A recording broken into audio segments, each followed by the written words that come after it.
And I think encouraging people, letting them know that life isn't just about you. It's about others. It's about God. You're bigger than this. God is much, much bigger than this. That's the focus you want to have. It's this combination of love, but also discipline, and letting them know that, you know what? If you want to live a life worth living, you're going to have to go through hard things. But when you get through those hard things, it's incredibly fulfilling. Listen to this. Since 2020, about 30% of American adults have seen a therapist. And in 2021, about 42 million people received treatment or counseling for their mental health. But here's the thing, as I mentioned, something isn't adding up. More people are in therapy, but mental health is getting worse by every single metric. Suicide rates have risen by about 30% since 2000, and almost 1 out of every 3 U.S. adults now report symptoms of either depression or anxiety, roughly 3 times as many people as in 2019. That's just 5 years ago. And you can see the change in mental health here, where it's continued to get worse and worse every year. And then less and less people are saying they actually have good or excellent mental health. Again, some shocking statistics here. From 2019 to 2022, use of mental health services jumped by almost 40% among millions of U.S. adults.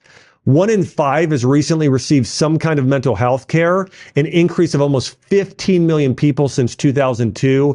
And 1 in 8 U.S. adults now takes antidepressants. And I'll cover this in a future episodes. But yeah, SSRI drugs, antidepressant drugs, do not get to the root of the issue, ever. They never fix the problem. And there are completely natural ways, such as spending time outdoors, connecting with loved ones, taking vitamin D, taking St. John's wort, exercise, meditation, prayer, reading growth books, listening to fun music. I just named a few there.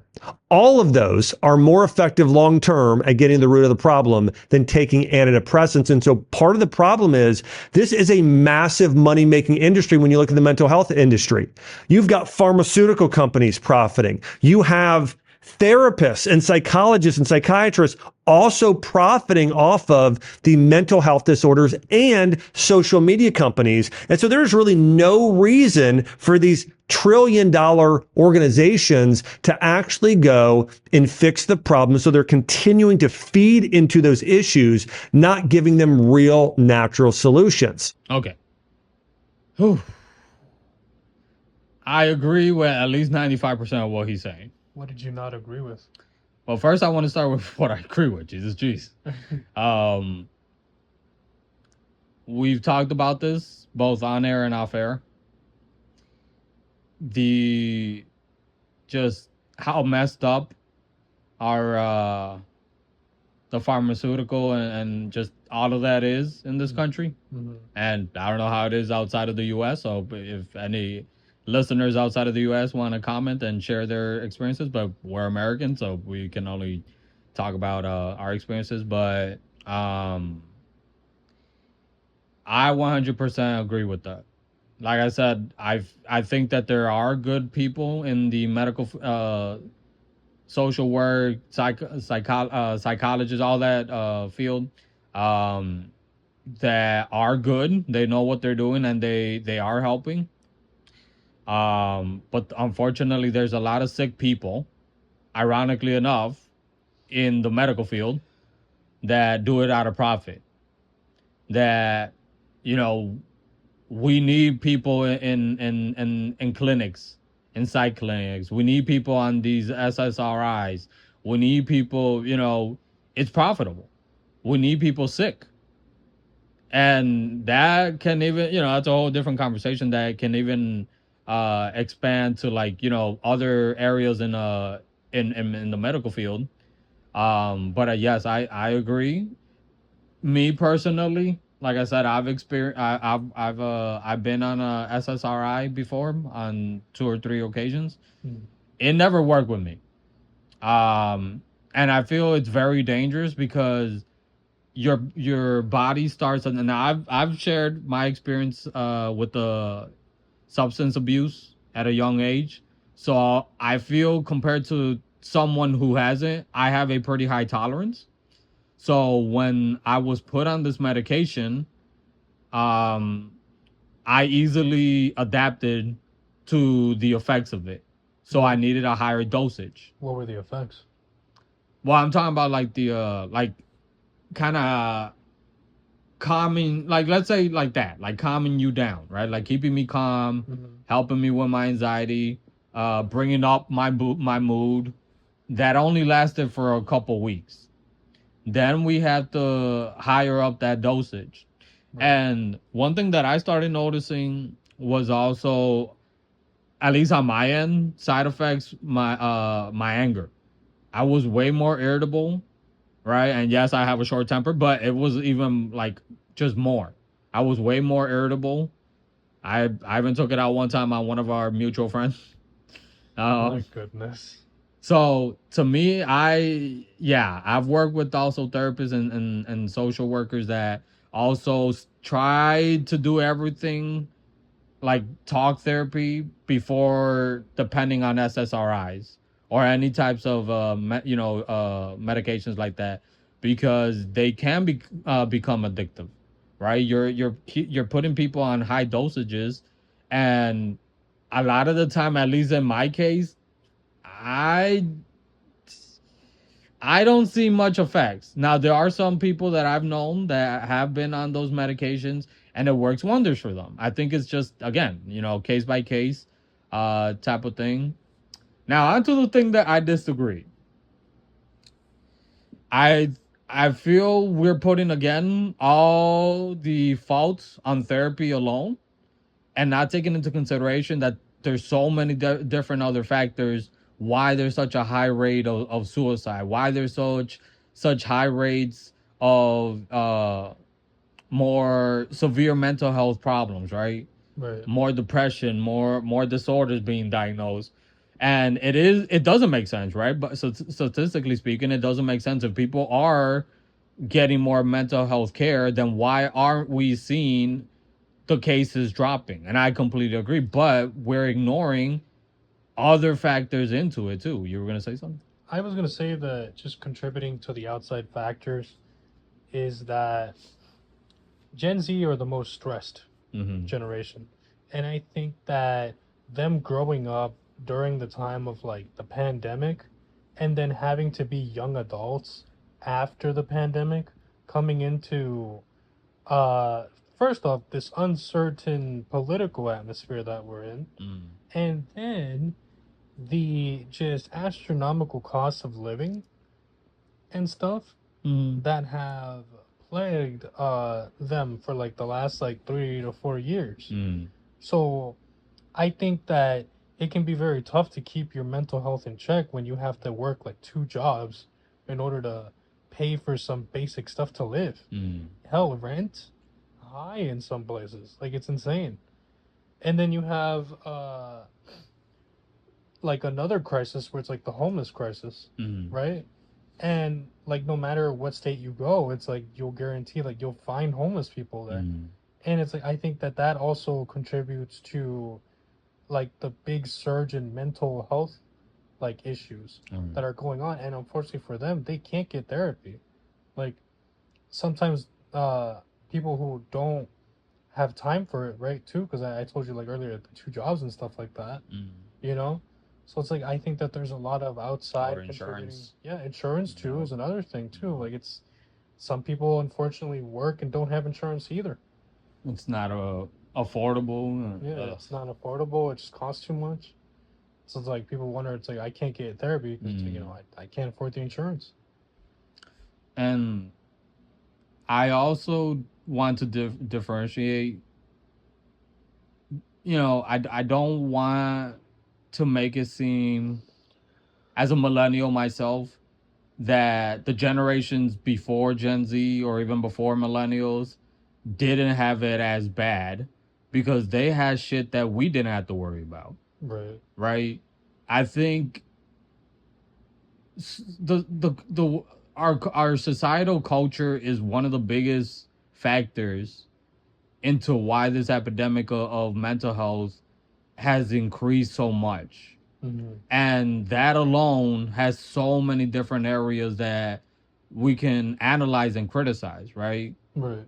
But because everything becomes so political, and it becomes so heated, right? You can't have a discussion with people nowadays because it's one side is completely trying to dismiss everything while the other side is completely on the defense. And we can't have these conversations. We are being distracted by and bombarded by so much that's happening, exposure by social media, that we know everything that's happening to everybody that has, a camera, Right. or just everything that's being flooded into about the news happening around the world. And I feel that is one of the biggest things that differentiate us from the older generations, where the older generations, it was like, we can't be so focused on, I'm just speaking from some of the experiences I've of people that I've spoken to, like, we can't be focused on how the world is falling apart. We gotta work, right? Whereas now, even if you're not doing anything, somehow you're still connected, and digitally, to what's going on around the world.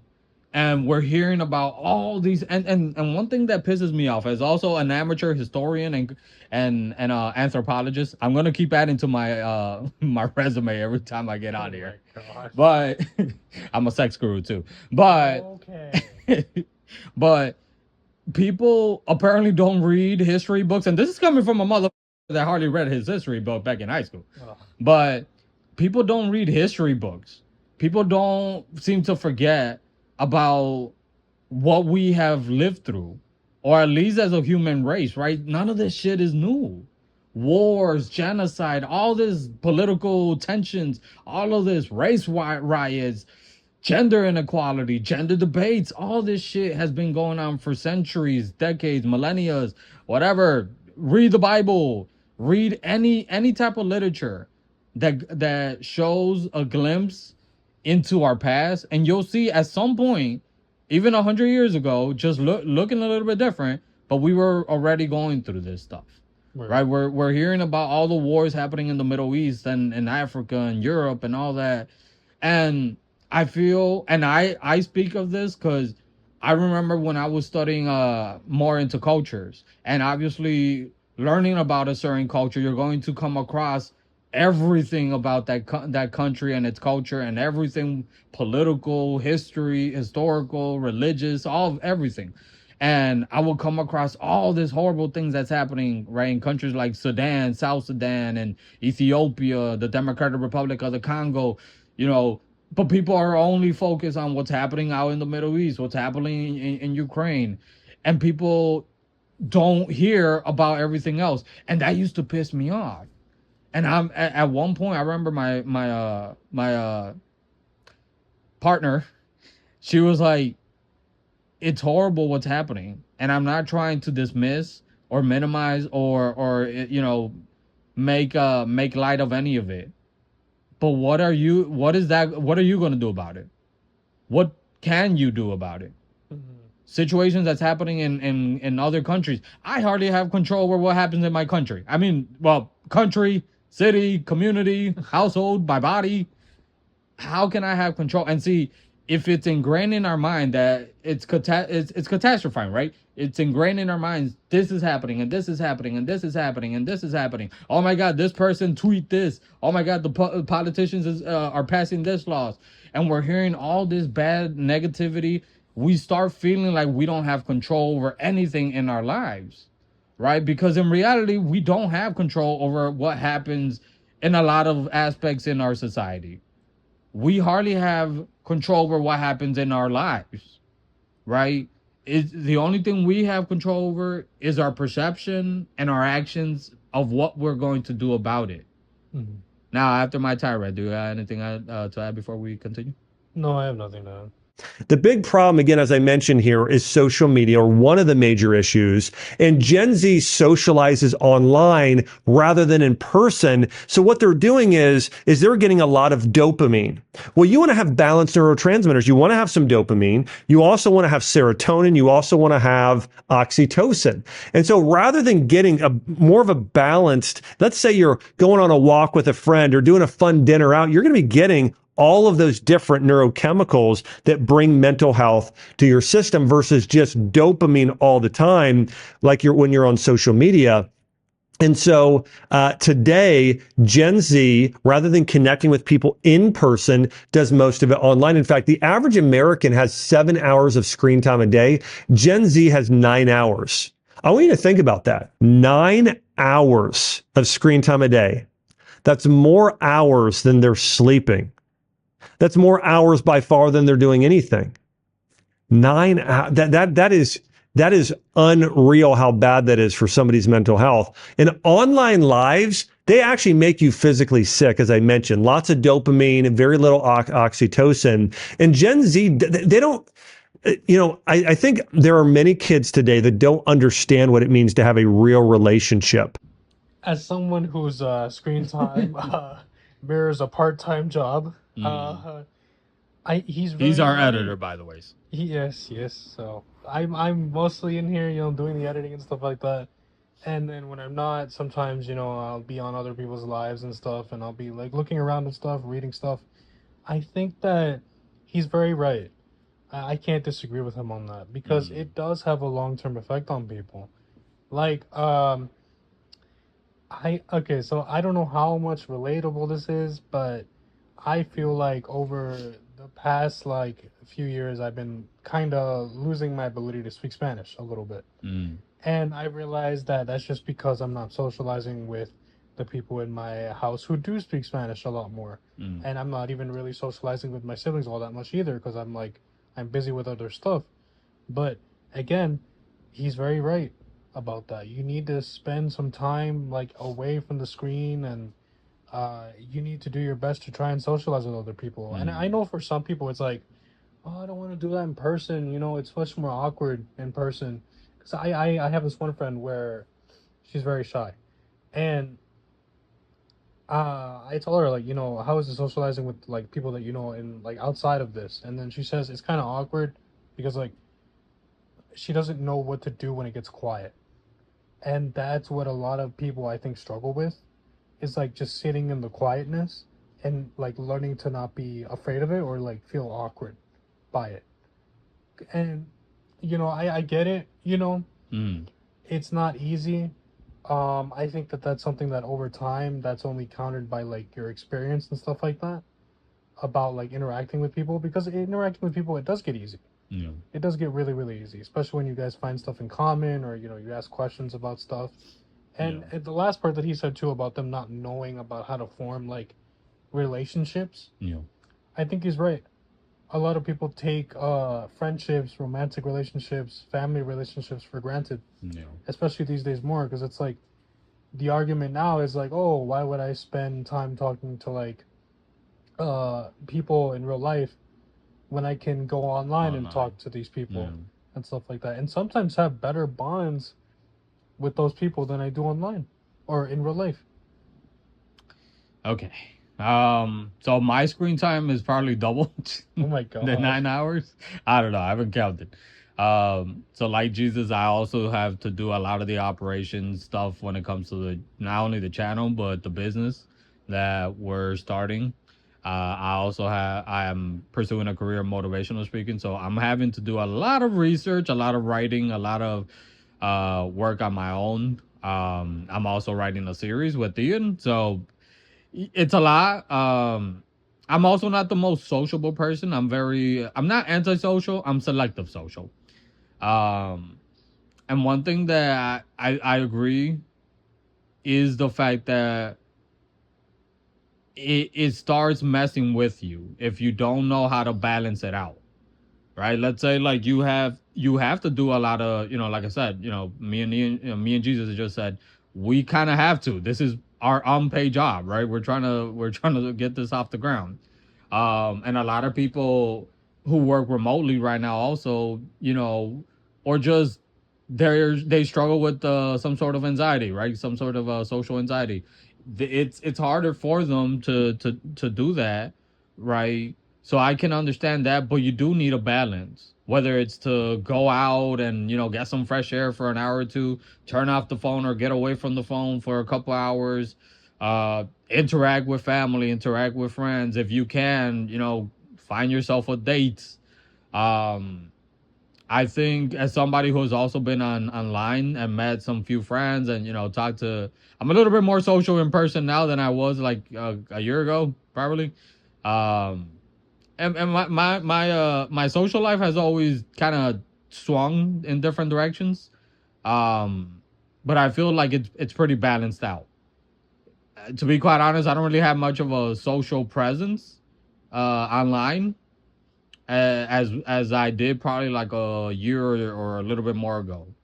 But one thing that I wanted to add, and you kind of touched on it, was when we say it's easier online to talk to people than in person. That's a mindset that I think we need to start as a society start working on. Yeah. Not everything in life can be easy. Some things do need to be uncomfortable. And we have to learn how to sit in that uncomfortability because, yeah, it's going to be uncomfortable the first few times. Or maybe it's always going to be like, for example, for me, I go somewhere to interact with people. No matter how many times I've gone out, I get anxious. But after a while, right, I start socializing with people. And if I make a connection, I start feeling better. But it's not until you get out, and it's not until you slowly start practicing. And for people that are more introverted or have some sort of social anxiety or PTSD, it's always going to be with you. It's always going to be a little bit difficult compared to somebody else, but not impossible. But you are going to feel uncomfortable, and you need to feel uncomfortable. That doesn't mean though that you should just, oh, I'm just going to stay inside. Now look, if you're happy, right? You're not struggling with your mental health. You're okay just doing that. You do you. But if you are, and you know that the issue is because you're not putting in that time to get out of your comfort zone and get out of your house and socialize, then I would 100% suggest you to do that. Right? We gotta make it a trend or a fad or I don't know, but make it more I don't know how to put it. More acceptable to be social. Well, that, but I was saying like more acceptable for self-care, Uh-huh. right? Because if you have to do 10 different things to help out how you're feeling mood-wise, then do them. You're worth doing all that. You're worth trying trial and error, see which one works, which one doesn't, than to just this one didn't work, or not even trying at all. Mm-hmm. You get me? So, like I said, if you're okay just staying at home and talking to your friends online, and you're happy with that, you're not struggling with your mental health on it, do you? If you are, then maybe start looking into what you want to do and see what's stopping you from doing that, and find alternatives and push yourself little by little. Practice, be consistent, and you're going to start seeing results, and also celebrate those.